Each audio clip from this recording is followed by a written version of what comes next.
ஏன் கௌசல்யாவை அழைக்காமல் வைஷ்ணவியை எடுத்தார் என்பது பெரிய சிக்கலாக அர்ஜுனா தற்பொழுது பேசுபொருளாக்கியிருக்கிறார்.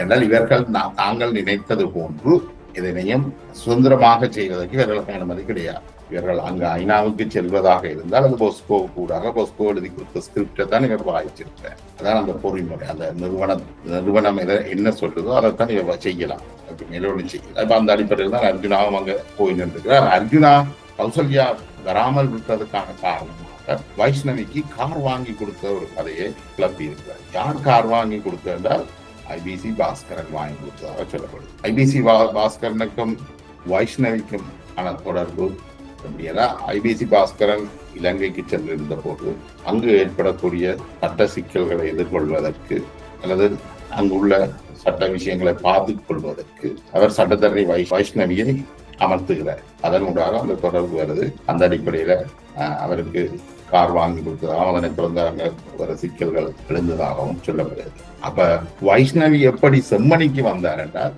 வைஷ்ணவியுடைய சட்டத்தரணியான நண்பர் ஒருவர் மன்னாரை புதைகுழி விடயத்தில் ஈடுபட்டவர். அவருடைய ஊக்கத்தில் அவருடைய இணைவோடு வைஷ்ணவி யாழ் செம்மணி புதைகுழி விவகாரத்தில் ஈடுபடுகிறார். அதுக்கு பிறகு ஐபிசி பாஸ்கரன் வைஷ்ணவியினுடைய இந்த செம்மணி விவகாரத்துல வைஷ்ணவியினுடைய ஈடுபாடு இது எல்லாமே ஒரே புள்ளியில பொருந்தி வருகிறது.